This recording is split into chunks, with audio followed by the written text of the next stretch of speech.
ನೀವೇನಾದರೂ ಮೊದಲನೇ ಬಾರಿಗೆ ನಮ್ಮ ವಿಡಿಯೋನ ನೋಡ್ತಿದ್ರೆ ದಯವಿಟ್ಟು ನಮ್ಮ ಚಾನಲ್ನ ಸಬ್ಸ್ಕ್ರೈಬ್ ಮಾಡ್ಕೊಳ್ಳಿ. ಹಾಗೆ ಈ ವಿಡಿಯೋನ ಲೈಕ್ ಮಾಡಿ. ನೀವು ಹೆಚ್ಚು ಲೈಕ್ ಮಾಡಿದ ಹಾಗೆ ನಮಗೆ ಹೆಚ್ಚು ಪ್ರೋತ್ಸಾಹ ಸಿಗುತ್ತೆ ನಿಮಗೆ ಇನ್ಫಾರ್ಮೇಶನ್ ಕೊಡೋದಕ್ಕೆ. ಅದನ್ನಾದರೆ ಈ ಹಾಲಿಡೇಸಲ್ಲಿ ನಮ್ಮ ಟೆಕ್ನಿಕಲ್ ಟೀಮ್ ಅವ್ರ ಜೊತೆಗೆ ಮಾತಾಡಿ ಇದು ಭಾಳ ಅವಶ್ಯಕತೆ. ನಾವೆಲ್ಲ ಸ್ಕೂಲಲ್ಲಿ ಇರ್ಬೇಕಾದ್ರೆ ಮಾರಲ್ ಸೈನ್ಸ್ ಅಂತ ಇತ್ತು, ಜನರಲ್ ನಾಲೆಡ್ಜು ಎಲ್ಲ.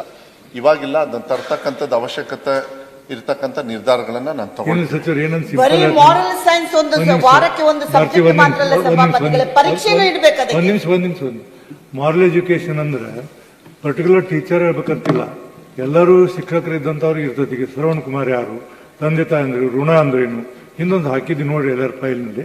ಒಂದು ಪೀರಿಯಡ್ ಯಾರು ವಾರಕ್ಕೆ ಒಂದು ಪೀರಿಯಡ್ ಒಂದು ಕ್ಲಾಸಿಗೆ ಮಾಡಿದ್ರೆ ಒಳ್ಳೇದಾಗ್ತದೆ. ಇಲ್ಲ, ಅದನ್ನ ನೋಡಿ ಸ್ಟಡಿ ಮಾಡಿ. ವಯಸ್ಸಿನಲ್ಲಿ ಇರತಕ್ಕಂತ ಮಕ್ಕಳ ಸಮಸ್ಯೆಯ ಬಗ್ಗೆ ಈ ಚಿಂತಕರ ಚಾವಡಿ ಮೇಲ್ಮನೆಯಲ್ಲಿ ಚರ್ಚೆಯನ್ನು ನಾವು ಮಾಡ್ತಾ ಇದ್ದೇವೆ. ಮನುಷ್ಯನ ಜೀವನದ ಪ್ರತಿಯೊಂದು ಹಂತ ಕೂಡ ಪ್ರಾಮುಖ್ಯತೆಯನ್ನು ಪಡೆದಿದೆ. ಅದರಲ್ಲಿ ಈ ಹದಿಹರೆಯದ ವಯಸ್ಸು ಎನ್ನುವುದು ಬಹಳ ಸೂಕ್ಷ್ಮವಾಗಿರತಕ್ಕಂಥದ್ದು. ಒಂದು ಮಕ್ಕಳು ತನ್ನ ಬಾಲ್ಯವನ್ನ ಮರೆತು ಪ್ರೌಢತೆಯನ್ನ ಪ್ರವೇಶ ಮಾಡುವಂತ ಈ ಅವಧಿ ಬಹಳ ಚಂಚಲತೆಯಿಂದ ಕೂಡಿರ್ತದೆ ಸಭಾಪತಿಗಳೇ. ಈ ಒಂದು ಹದಿಹರೆಯದ ವಯಸ್ಸು ಬಹುಶಃ ಇದೊಂದು ಅವರ ಪ್ರತಿಯೊಬ್ಬ ಮನುಷ್ಯನ ಇದು ಟರ್ನಿಂಗ್ ಪಾಯಿಂಟ್, ಬದುಕಿನ ಟರ್ನಿಂಗ್ ಪಾಯಿಂಟ್ ಇದು ಹದಿಹರೆಯದ ವಯಸ್ಸು. ಈ ಒಂದು ಹದಿಹರೆಯದ ವಯಸ್ಸು ಅಂದ್ರೆ ನಾವೆಲ್ಲ ಹೇಳ್ತೇವೆ 13 to 19 ಟೀನೇಜ್ ಅಂತ.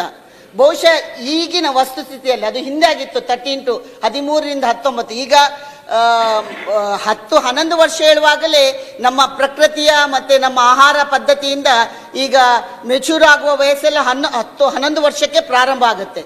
ನಾವು ಈ ಹದಿಹರೆಯದ ವಯಸ್ಸನ್ನ 3 ಹಂತವಾಗಿ ವಿಂಗಡಿಸಿದ್ರೆ 11 ವರ್ಷದಿಂದ 14 ವರ್ಷದವರೆಗೆ ಒಂದು ಹಂತ, 14 ವರ್ಷದಿಂದ 17 ವರ್ಷಕ್ಕೆ ಒಂದು ಹಂತ, 17 ವರ್ಷದಿಂದ 20, 21, 22ರವರೆಗೆ ಕಂಡೋಗ್ಬೋದು. ಮೊದಲಿನ ಮತ್ತೆ ಕೊನೆಯ ಹಂತದಲ್ಲಿ ಅಷ್ಟು ಚಿಂತೆ ಮಾಡುವಂಥದ್ದಿಲ್ಲ. ಇದು 14ರಿಂದ 17 ಇರುವಂತ ಈ ಹದಿಹರೆಯದ ವಯಸ್ಸನ್ನ ಬಹಳ ಸೂಕ್ಷ್ಮವಾಗಿ ನಾವು ಗಮನಿಸಬೇಕಾಗಿದೆ. ಬಹುಶಃ ಎಲ್ಲಿಯಾದ್ರೆ ಈ ವಯಸ್ಸಿನಲ್ಲಿ ಎಡವಿದ್ರೆ ಬಹುಶಃ ಮೇಲೆ ಹೇಳುವಂತ ಬಹಳಷ್ಟು ಕಷ್ಟ ಆಗುತ್ತೆ. ಪಾತಾಳಕ್ಕೆ ಬೀಳುವಂತ ವ್ಯವಸ್ಥೆ ಕೂಡ ನಮ್ಮ ಆ ವಯಸ್ಸಿನಲ್ಲಿ ಮಕ್ಕಳು ಯಾವ ರೀತಿ ಇದ್ರೆ ಅಂತ ಹೇಳಿದ್ರೆ ಒಂದು 1000 ವೋಲ್ಟೇಜಿನ ವಿದ್ಯುತ್ ತಂತಿಯನ್ನು ಮುಟ್ಟಿದ್ರೆ ಹೆಂಗಿರ್ತದೆ ಹಂಗೆ ಅದನ್ನ ನಾಜೂಕಾಗಿ ಹೊರಗೆ ತರಬೇಕಾಗಿತ್ತೆ. ಯಾಕೆಂದ್ರೆ ಆ ವಯಸ್ಸಿನಲ್ಲಿ ಮಕ್ಕಳು ನಾವೆಲ್ಲರೂ ಕೂಡ ಆ ವಯಸ್ಸನ್ನು ಮೀರಿ ಬಂದವರು. ಬಹುಶಃ ಆ ವಯಸ್ಸನ್ನು ಅವರು ಇನ್ನೂ ದಾಟಿಲ್ವೇನ ನಂಗೆ ಗೊತ್ತಿಲ್ಲ. ಹಿಂದೆ ಒಂದು ಕಾಲ ಇತ್ತು ಸಭಾಪತಿಗಳೇ, ಹೆಣ್ಣು ದೊಡ್ಡವಳಾದ್ರು ಅಂತ ಹೇಳಿದ್ರೆ ಕೂಡ್ರೆ ಮದುವೆ ಮಾಡಿ ಮುಗಿಸ್ತಿದ್ರು, ಮಡಿಲಲ್ಲಿ ಕೆಂಡ ಇಟ್ಕೊಂಡಂಗೆಪ್ಪ ಹೆಣ್ಣು ಮಕ್ಕಳನ್ನ ಅಂತ. ಆದ್ರೆ ಈಗ ಆಗಲ್ಲ, ಹೆಣ್ಣು ಮತ್ತು ಗಂಡು ಸಮಾನವಾಗಿ ಹೋಗುವಂತ ವ್ಯವಸ್ಥೆಯಲ್ಲಿ ಈ ಸಮಾಜ ಇಂಥದ್ದ ಪರಿಸ್ಥಿತಿಯಲ್ಲಿ ಈ ಸಮಾಜದಲ್ಲಿ ಹೇಗೆ ಇದೆ ಎನ್ನುವುದನ್ನು ಕೂಡ ನಾವು ಇವತ್ತು ಚಿಂತನೆ ಮಾಡಬೇಕಾಗಿದೆ ಸಭಾಪತಿಗಳೇ. ಈಗ ಹದಿಹರೆಯದ ವಯಸ್ಸು ಅಂತ ನಾವು ಹೇಳ್ತೇವೆ. ಹದಿಹರೆಯದ ವಯಸ್ಸು ಹುಚ್ಚುಗೋಡಿ ಮನಸ್ಸು ಅಂತ ಹೇಳ್ತಾರೆ. ಈ ವಯಸ್ಸಿನಲ್ಲಿ ಅವರು ಬಹುಶಃ ಅನೇಕ, ಯಾಕೆಂದ್ರೆ ಆ ಟೈಮಲ್ಲಿ ವಿದ್ಯಾರ್ಹತೆ ಕೂಡ ಅವ್ರದ್ದು ಎಲ್ಲಿ ಅವರ ವೃತ್ತಿ ಬದುಕನ್ನು ಯಾವ ರೀತಿ ತಗೊಂಡು ಹೋಗ್ಬೋದು, first PUC 10th first PUC second PUC ಆ ವಯಸ್ಸಿನಲ್ಲಿ ಯಾವ ರೀತಿ ತಗೊಂಡು ಹೋಗ್ಬೋದು ಅನ್ನೋ ಚಿಂತನೆ ಇರ್ತದೆ. ಅದನ್ನು ನಾವು ಹೇಗೆ ಓದ್ತಾರ, ಹೇಗೆ ಕಲಿತಾರ, ಆ ರೀತಿ ಅವರ ಭವಿಷ್ಯವನ್ನು ರೂಪಿಸಲಿಕ್ಕೆ ಸಾಧ್ಯ ಆಗಿದೆ.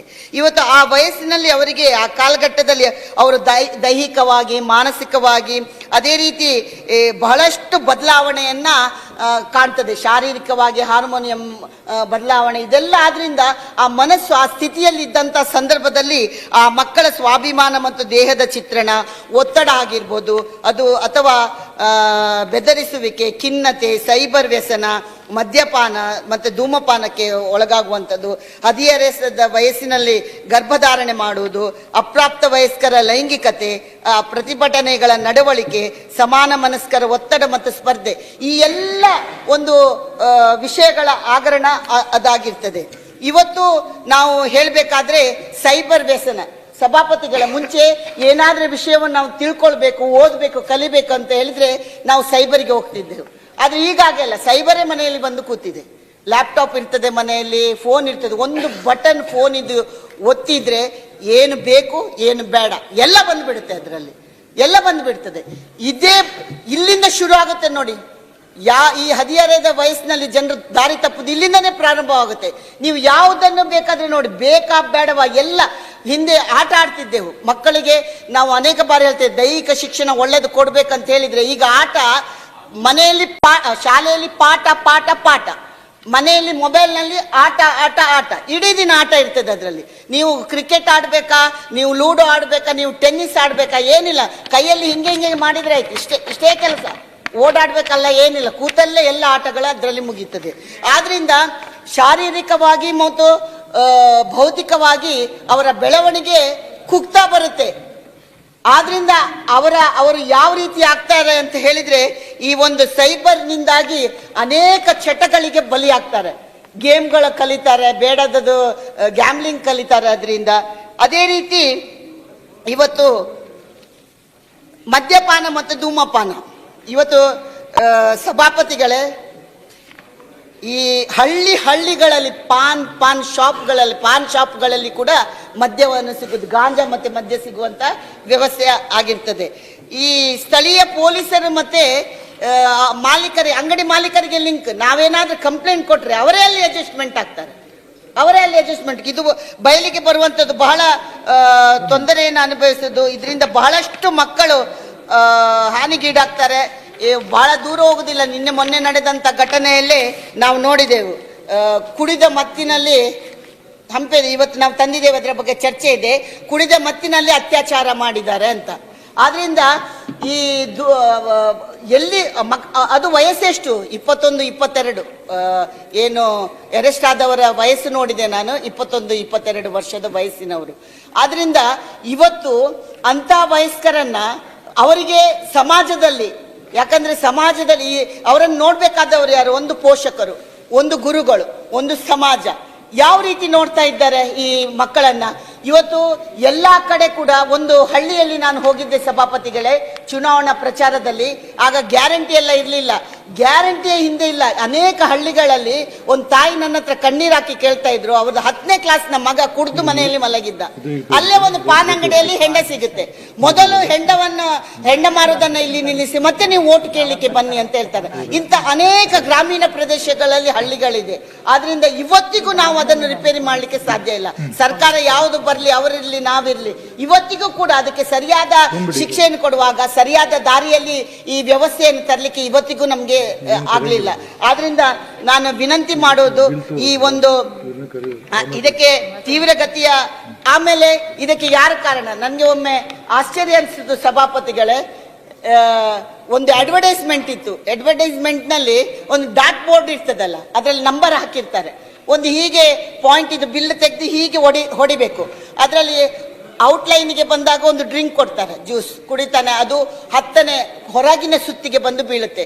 ಇನ್ನೊಂದು ಜ್ಯೂಸ್ ಕೊಡ್ತಾರೆ, ಅದು 2ನೇ ಸುತ್ತಿಗೆ ಬಂದು ಬೀಳುತ್ತೆ. ಆಮೇಲೆ ಬಿಯರ್ ಗ್ಲಾಸ್ ತಂದು ಇಟ್ಟು ಬಿಡ್ತಾನೆ, ಬಿಯರ್ ಗ್ಲಾಸ್ ತೆಗೆದುಕೊಳ್ಳ ಗಟಗಟ ಕುಡಿತಾನೆ, ಹೀಗೆ ಹೊಡಿತಾನೆ, ಅದು 0 ಪಾಯಿಂಟಿಗೆ ಹೋಗಿ ಬೀಳುತ್ತೆ.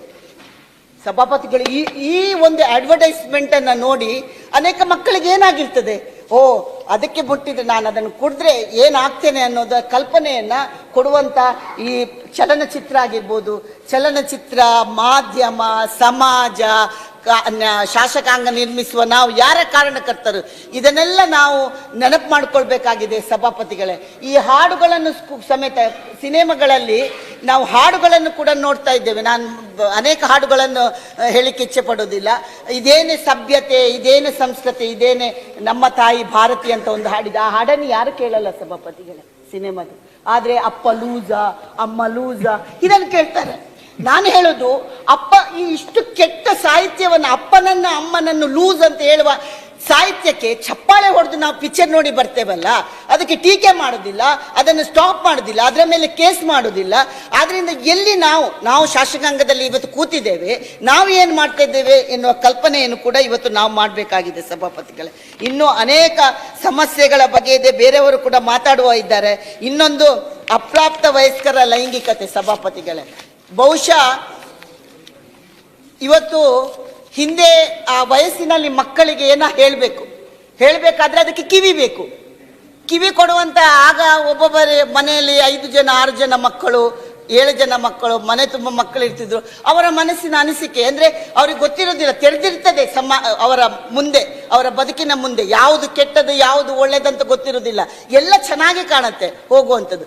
ಅವರ ಮಾತನ್ನು ಕೇಳುವ ಕಿವಿಗಳ ಕೊರತೆ ಬಹಳ ದೊಡ್ಡ ಪ್ರಮಾಣದಲ್ಲಿ ಇವತ್ತು ಕಾಣ್ತಾ ಇದೆ. ಮುಂಚೆ ಕುಟುಂಬ ದೊಡ್ಡದಿತ್ತು, ಅವರ ಅನಿಸಿಕೆಗಳನ್ನ ಅಕ್ಕನ ಹತ್ರ, ತಂಗಿ ಹತ್ರ, ಸ್ನೇಹಿತರ, ಈಗ ಯಾರವರಿಗೆ ಸ್ನೇಹಿತರಿಲ್ಲ.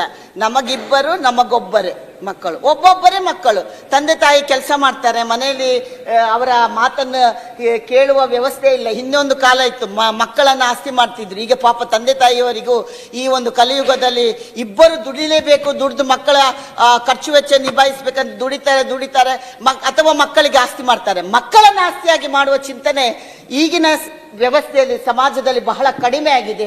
ಆದ್ರಿಂದ ಇವತ್ತು ಆ ಲೈಂಗಿಕತೆಯ ಬಗ್ಗೆ ಒಂದು ಮುಂಚೆ ಹೆಣ್ಣು ಮತ್ತು ಗಂಡಿಗೆ ಹೀರೋ ಯಾರಂತ ಹೇಳಿದ್ರೆ ನನ್ನ ಅಪ್ಪ ಅಮ್ಮನೇ ಹೀರೋ ಅಂತ ಹೇಳ್ತಾ ಇದ್ರು. ಆದ್ರೆ ಈಗ ಹಾಗೆ ಅಲ್ಲ. ಈಗ ಅವರಿಗೆ ಆ ವಯಸ್ಸಿನಲ್ಲಿ ಅಪ್ಪ ಅಮ್ಮ ಹೀರೋ ಹಂಗೆ ಕಾಣಲ್ಲ, ವಿಲನ್ ಹಂಗೆ ಕಾಣ್ತಾರೆ. ಆ ವಯಸ್ಸಿನಲ್ಲಿ ಅವರಿಗೆ ಯಾರು ಪ್ರೀತಿಯಿಂದ ಮಾತಾಡ್ತಾರೆ. ಮೊನ್ನೆ ಒಂದು ಹುಡುಗಿಯನ್ನು ನೋಡಿದೆ ನಾನು, ಉಲ್ಲೇಖ ಮಾಡ್ಲಿಕ್ಕೆ ಹೋಗುದು. ಒಬ್ಬ ಎಳ್ನೀರು ಇದು ಮಾಡುವ ಅವನ ಹತ್ರ ಪ್ರೀತಿ ಉಕ್ಕರಿಸಿತು, ಎತ್ಕೊಂಡು ಓಡಿ ಹೋದ್ರು.